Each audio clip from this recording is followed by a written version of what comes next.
8월달 2025년 8월달 이달의 과학 소식 10개를 뽑아왔고요. 자, 그래서 첫 번째, 대학원생은 이제 더 쓸모 없어졌습니다. 우리나라 소식입니다. 카이스트가 포스코 홀딩스 미래기술연구원 LIB 소재 연구센터에서 AI 및 자동화 기술로 AI가 대신하는 거야. 2차 전지 양극 소재 자율 탐색 실험실 이런 거를 구축했대요. 뭐냐? 신소재 개발하기 위해서 되게 많은 후보군을 고려해서 탐색하고 이래야 돼요. 근데 이거는 숙련된 노예, 기사에선 숙련된 연구자라고 하지만 고급 노예겠죠? 그 박사과정급의 대학원생이나 이런 걸 말하는 거겠죠? 포닥이나. 아무튼 그런 분들이 하더라도 시간이 꽤나 걸렸다는 거. 그래서 이거를 아예 자동화 시켜버린 거예요. 그래서 AI 기반 자율 탐색 실험실을 구축을 하고 중앙 로봇팔이 조종을 하게 결국 로봇팔이 하는 거예요. 대학원생이 하는 게 아니라. 시간을 무려 50분의 1로 단축했다고 합니다. 50배 빨라진 거죠. 이 정도면은 이제 대학원생이 좀 많이 쓸모가 없다. 물론 뭐 이렇게 얘기하지만 좋은 점은 뭐냐면은 우리나라가 그치 로봇팔은 졸업을 하지 않지. 로봇팔은 졸업을 하지 않아요. 아무튼 간에 그래서 좋은 점은 뭐냐면은 이제 저출산이잖아요. 우리나라가 이제 미래에 사람이 없을 때 얘가 대신하면은 좀 더 괜찮지 않을까, 그거를 좀 어느 정도 해결할 수 있지 않을까 이런 겁니다. 물론 제가 멘트를 이렇게 쓰긴 했지만 대학원생의 역할이 바뀔 뿐입니다. 이제 AI를 뭐 제어한다거나 그런 거를 좀 더 배워야겠죠, 대학원생 분들이. 그러니까 노가다를 안 해도 되는 거죠, 어떻게 보면. 체스판 알파고는 누구인가? 유명한 모델이 있긴 한데 여기서 말하는 건 뭐냐면은 체스 모델 말고, 맞아요, LLM 중에서 라지 랭귀지 모델, 우리가 쓰는 애들, 걔네들 중에서 누가 제일 잘하냐 이런 거예요. 사실 따지고 보면 아마추어 리그죠. 스톡피쉬는 참가 안 했어요. 오픈 AI, 챗GPT죠. XAI, 구글, 엔스로픽, 딥시크, 문샷 AI 등이 참여를 했고요. 최종 결승까지 누가 갔냐? 그록4 그리고 챗GPT 5.3 이렇게 둘이 갔습니다. 근데 그록4가 진짜 잘 뒀어. 그래서 이거 무조건 그록이 이긴다, 역시 우리 그록이야 하면서 신나셨을 테지만 갑자기 이제 결승전에서 그록이 뻘짓을 합니다. 그록이 뻘짓을 하고 챗GPT한테 진짜 탈탈 털려요. 그래서 결국에는 이제 챗GPT가 이깁니다. 근데 여기서 이제 우리가 집중해야 될 건 뭐냐면은 그냥 챗GPT가 잘 두네 이게 아니라 완벽해 보이던 AI가 정말 잘 둔다 싶었던 AI가 갑자기 뻘짓한 거 보면은 AI를 어디까지 믿어도 되냐, AI의 안정성 이런 거를 좀 과소평가할 게 아니라는 거죠. 이건 체스니까 망정이지. 이게 뭔가 다른 산업에 쓰인다고 생각해봐. 특히 의료나 이런 거. 그런 말이 좀 달라지는 거죠. 그래서 좀 그런 거를 시사하는 바가 있다는 거. 새로운 분자들이 뭉탱이로 발견될 예정입니다. 뭐냐면 화학이에요, 화학. 이 얘기를 먼저 합시다. 초중원소라고 있어요. 굉장히 무거운 애들, 원자번호 104번 넘어가는 애들. 걔네는 불안정하기 때문에 그게 들어간 분자들은 수명이 1초 이하로 짧아요. 그래서 직접적인 연구가 불가능해요. 근데 심지어 이게 또 자연에 존재하는 건 아니어가지고 어떻게 확보하냐면은 가속기에서 무거운 애들끼리 충돌을 시켜가지고 하나 빵 나올 거 아니야. 그래서 그거를 가지고 빠르게 이제 뭔가를 해야 돼요. 되게 번거롭죠. 그래서 지금까지 뭐 분자 구조나 종류를 직접 확인하지 못했어요, 이런 애들이 있는 거를. 그래서 그냥 대충 경향성으로 의존해가지고 추측을 한 겁니다. 그래서 이제 어떤 일을 해가지고 새로운 분자들이 뭉탱이로 발견될 것이냐 라고 말을 하냐면, 차세대 질량 분석기 피오나라는 게 있어요. 피오나. 얘를 활용해서 분자의 질량을 직접 확인합니다. 그러니까 원래는 이제 분석기는 1초가 넘어가는 애들 있잖아, 수명이 1초 넘는 애들, 걔네만 측정이 가능하지만 피오나는 0.1초짜리도 측정이 가능해요. 어떻게 했냐면은 결국 가속기를 쓰긴 합니다. 빵! 두 개를 붙여가지고 무거운 걸 하나 만들면은 초중원소 무거운 애랑 부산물이 막 튀어나와요. 여기다가 이제 가스 분리기를 붙이는 거야. 가스 분리기가 뭐냐, 안에 가스랑 자기장을 걸어줘요. 근데 자기장을 왜 거냐면은 그 원자가 질량 전하 비율이 있어. 질량 전하 비율, 이걸로 구분할 수 있거든. 얘가 앞으로 쭉 가는데 자기장을 걸어주면은 가다가 휘어질 거 아니야. 그래서 이제 질량 전하비를 가지고서 자석 속에서 얼마큼 휘냐가지고 얘가 어떤 애인지 파악을 할 수 있어요. 근데 얘가 초음속으로 나간단 말이야. 너무 빨리 운동하면은 휘는 각도가 너무 작기 때문에 그 차이가 작아서 속도를 늦춰주기 위해 완충제 역할을 하기 위해서 안에 뭐 헬륨 이런 반응 안 하는 애들, 그런 거를 가득 채워줍니다. 그래서 가스를 일단 분리를 시켜줘. 그래서 불필요한 거 걸은 다음에 순도 높은 초중원소가 나올 거 아니에요. 예를 들면 노벨륨을 만들었어. 깨끗한 노벨륨이 나와. 걔를 이제 다른 가스실 안에 집어넣는 거예요. 그래서 그 가스랑 반응을 해가지고 뭐 노벨륨이랑 뭐 질소가 반응하게 한다거나 막 그렇게 해서 걸러낸 깨끗한 초중원소를 다른 가스실에 넣어가지고 반응을 시키는 거지. 이제 그걸 가지고서 관측을 하는 거예요. 어떤 성과가 있었냐? 노벨륨이 포함된 분자를 직접 관측했습니다. 세계 최초로. 그리고 수명이 0.1초인 분자까지 측정할 수 있을 정도로 정밀도 향상했다는 거. 그래서 어떤 의의가 있냐? 지금까지 그냥 그렇겠거니 라고 봤던 애들을 직접 실험적으로 검증 가능하니까 주기율표를 다시 검증할 수 있겠죠. 그리고 이거만 있는 게 아니라 또 좋은 거, 악타늄 225 이런 거 있어. 그러니까 암치료 연구할 때 쓰는 애가 있거든요. 걔를 아주 작은 시료로도 연구를 가능합니다. 그래서 이게 의료계 발전에도, 의학 발전에도 도움을 많이 줄 것이다, 이렇게도 생각을 할 수 있고요. 그리고 이제 뭐 지금까지는 결합을 하지 않았을 것이다 라고 생각된 애들이 있지만 실제로 보면은 이미 분자가 됐을 수도 있다, 그런 걸 또 확인해 볼 수 있겠죠. 이거는 존재하지 않을 텐데 라고 했는데 이제 관측을 할 수 있으니 있는데요? 이렇게 될 수도 있다는 거. 화학과 화이팅. 자, 그 다음 티라노는 어떻게 사람을 죽일까? 우리가 많이 하는 오해 있죠. 사실 공룡은 사람을 죽이지 않습니다. 만약에 죽였다면 티라노는 사람을 어떻게 먹었을까? 아니면은 다른 공룡들을 어떻게 먹었을까? 티라노는 물어뜯지 않았어요. 씹어 부숴 죽였습니다. 그 증거를 이제 찾은 거지. 뼈 내부 구조 먼저 보자면은 어떻냐면 CT로 스캔해서 봤을 때 그냥 빈 공간이 아니야, 안쪽이. 뼈 구조가 격자 형태로 되어 있어가지고 충격을 흡수하면서 강한 힘을 버티는 구조예요. 근데 충격을 흡수하는 거다 보니까 그냥 살점만 물어뜯는 애가 이런 구조를 갖고 있는 건 불필요하다 이거죠. 그러니까 적어도 저 정도 구조를 갖고 있는 애면은 다른 공룡을 먹을 때 살을 물어뜯는 게 아니라 뼈채로 먹었을 것이다, 이런 얘기야. 그렇고 추가로 이제 뭐 근육의 부착 흔적을 보고서도 알 수 있어요. 지렛대 구조가 있을 거 아니야? 턱이 움직이는 거. 그걸 분석했을 때 얼마나 셀까를 계산해보니까 티라노가 35,000에서 57,000 뉴턴 정도 힘으로 물어뜯었다고 합니다. 참고로 현재 지구에서 가장 세다는 악어가 16,000이에요. 16,000. 그리고 아까 내가 처음에 얘기했던 이빨의 형태, 칼날 같다 그러잖아, 고양이과 동물은. 그거는 고개를 자르는 용도예요. 티라노는 둥글고 길어요. 원기둥 모양이야. 이건 찢는 게 아니라 파쇄용이야, 파쇄용. 그러니까 티라노는 사람을 찢지 않아, 사람을 부숴. 그리고 심지어 표면에 미세한 톱니가 있는데 이거는 압력을 효율적으로 분산시키는 거야. 압력을 한 대 집중해가지고 찢는 게 아니라 효율적으로 분산시켜가지고 부수는 용도야. 그렇기 때문에 얘는 부쉈을 것이다. 내 새꼬시. 새꼬시 먹고 싶다. 로봇을 직접 체험 구매하는 로봇몰이 오픈했어요. 우리나라는 아니에요. 우리나라 아니고요. 베이징에 있습니다. 베이징에서 파는 로봇이에요. 지금 보시는 거. 이게 실제 로봇인데 뭐 할 줄 아는 일은 딱히 없습니다. 대화를 할 줄 알아요. 뭐 가사 도우미라도 하나 있는데 아니더라고. 근데 한화로 약 9,300만 원이에요. 많이 비쌉니다. 그래서 이런 거는 이제 얘가 좀 비싸더라고. 9,300만 원. 비싼 시리. 뭐 이런 디자인 없는 안드로이드 2,300만 원. 강아지 로봇 300만 원. 이렇게 있는데 제가 좀 본 거는 요거 커피 타는 로봇이거든. 근데 뭐 커피 타는 거 타봤자 얼마나 잘 타겠어 했는데 뒤지게 잘 타더군요. 엄청 잘 타던데요? 이거 얘가 만든 거야, 로봇이. 카페 하나 둘만 하지 않나? 잘하지. 개 잘해. 아무튼 이게 1, 2층에서는 로봇 체험 및 구매가 이루어지고요. 3층에서는 주로 이제 보수 유지를 한다고 하네요. 그래서 건물 전체에서 웬만한 서비스가 다 이루어질 수 있도록. 이거 놀라운 거. 너무 사고 싶어. 그러니까 갖고 싶든 과시를 하고 싶든 너무 사고 싶어. 근데 돈이 좀 없을 수도 있죠.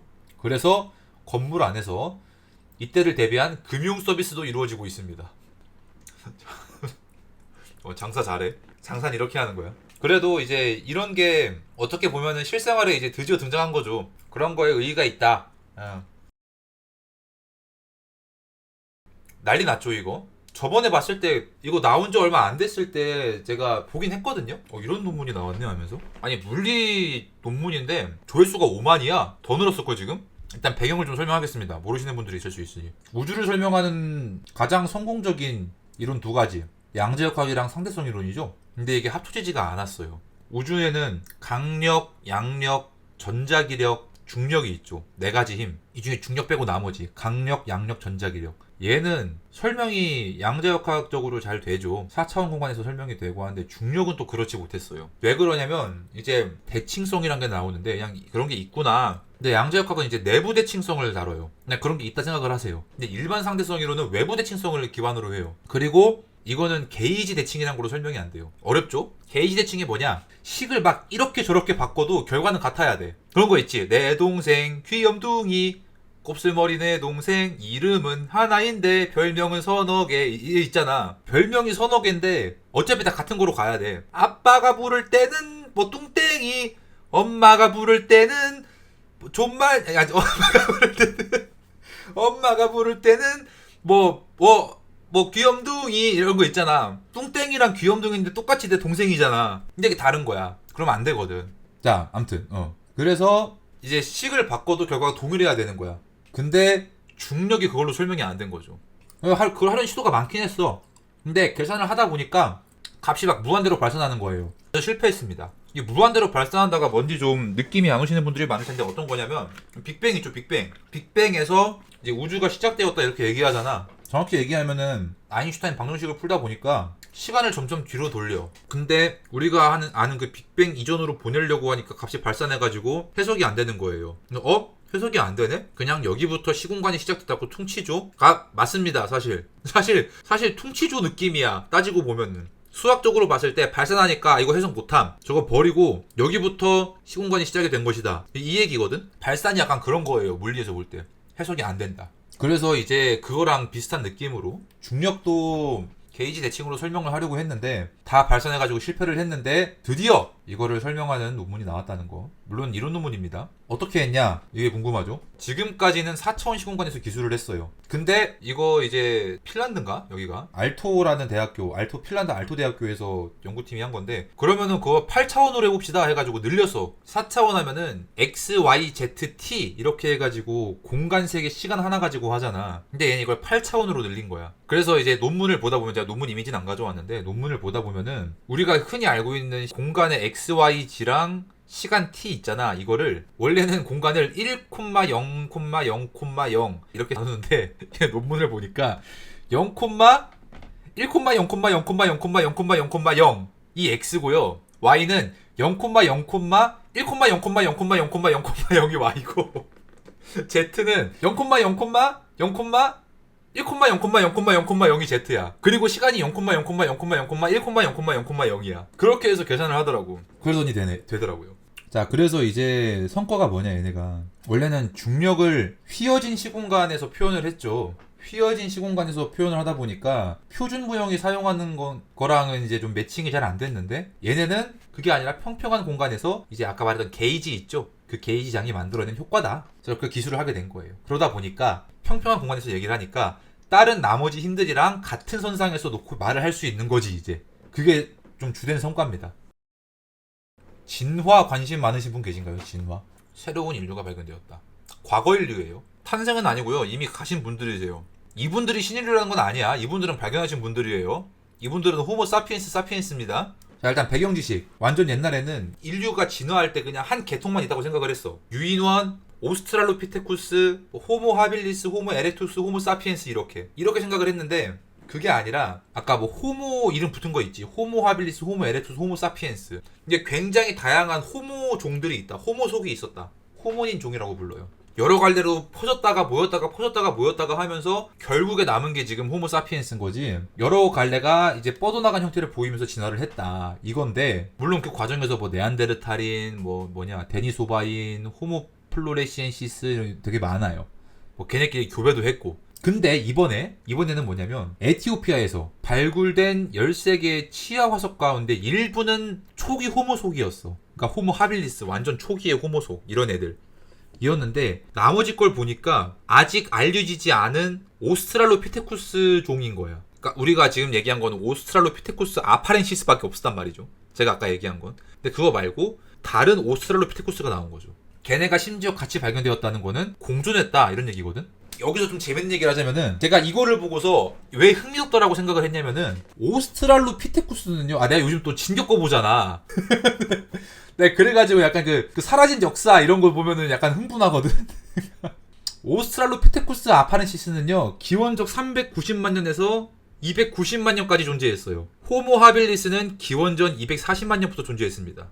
여기에서 50만 년의 잊혀진 역사가 존재하죠. 누가 지웠는지 모르겠어. 여기에 마치 그 진격거에서 이제 기억을 지운 잊혀진 역사 아니면은 원피스에서 이제 사라진 100년의 역사 약간 이런 느낌으로다가. 근데 이 새로 나온 오스트랄로피테쿠스 종은 그 사이 기원전 260에서 280만 년 260만에서 280만 년 사이에 존재했기 때문에 무언가 이 사이 연결고리를 해줄 수 있다는 거죠. 오스트랄로피테쿠스에서 어떻게 호모닌 종으로 넘어왔는가.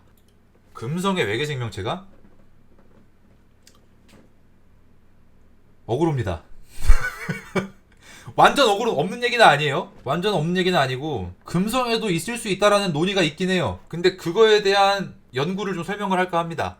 뭐냐면은 생명이 있다라는 거를 어떻게 알 수 있냐. 원래는 이제 물 없이 사는 외계 생명체 약간 이런 느낌이었는데 배경 지식을 얘기하면은 생명은 화학 반응을 매개하는 용매가 필요합니다. 뭔 소리냐? 액체가 있어야 돼요. 액체 안에 뭔가를 담아서 이제 그게 몸 안에 흐르면서 이런 게 있어야 돼. 여기에다가 근데 그게 기본 전제고 사람들이 지구 중심적인 사고를 하고 관측의 편리성을 위해서 거기다가 이제 물은 극성 용매여가지고 다양한 화합물을 잘 녹여요. 연력학적으로 안전성도 좋고 그래서 굉장히 좋은 매질입니다. 그렇기 때문에 물이 있는 행성에 생명체가 있을 것이다라고 생각을 했어요. 그리고 더욱더 추가로 지금까지는 이제 이온성 액체가 행성 환경에서 자연적으로 생성될 수 있다는 직접적인 근거가 없었습니다.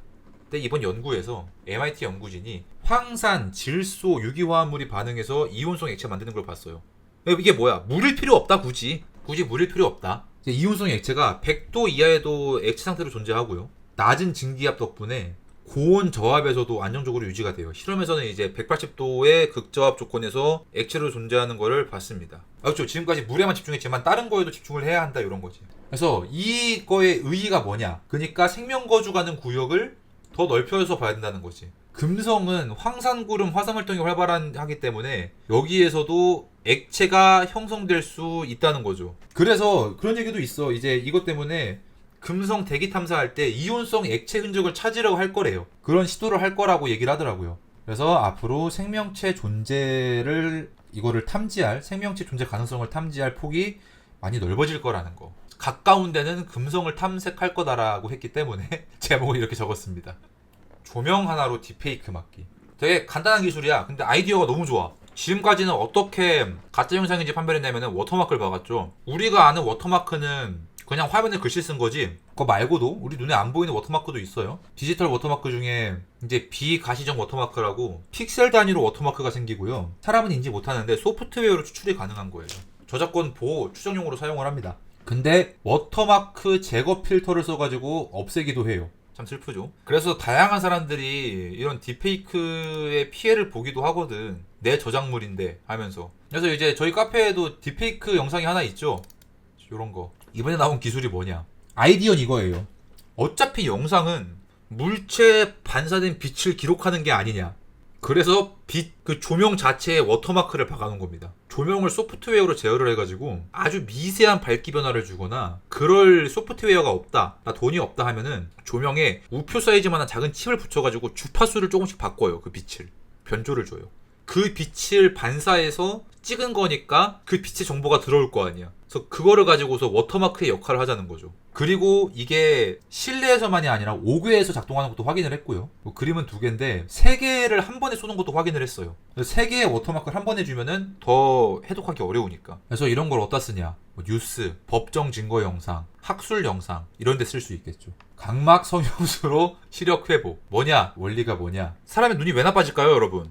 원래 정상적인 눈이라면은 저희 눈이 렌즈 역할을 하죠. 뒤에 이제 망막이라는 데 점이 맺혀야 돼. 렌즈 역할을 하는 각막이랑 수정체를 통해서 이제 우리 눈에 스크린이 있어요. 뒤에 망막이라고. 거기에 정확히 초점이 딱 맺히면은 잘 보이는 거야. 그래서 문제는 이 공률을 바꿔야 돼. 그래서 얘를 바꿔서 초점이 정확히 망막에 맺히게 해줘야 돼요. 라식은 얘를 깎았죠. 얘 공률이 다르면은 우리도 렌즈를 깎잖아. 그것처럼 깎은 거야. 근데 이번에 새로 생긴 건요, EMR이라고 합니다. EMR. Electromechanical Reshaping. 전압을 가해요. 눈에다가 패치 같은 걸 붙여 전기를 주는 거야. 그래서 pH 농도를 바꿉니다. pH 농도를 바꾸면은 콜라겐 결합력이 약해지거든요. 그래서 조직이 유연해져요. 이게 진짜 성형수 맥인 거 마냥 물렁물렁해져. 그래서 이게 유연해지면은 그 틀이 있거든요. 패치 붙이고 틀을 씌우는 거지. 그래서 이게 망막이 물렁물렁해지면은 그 틀에 맞게 재조정되는 거예요. 진짜 성형수로 녹인 다음에 굳히는 모양 잡는 느낌으로다.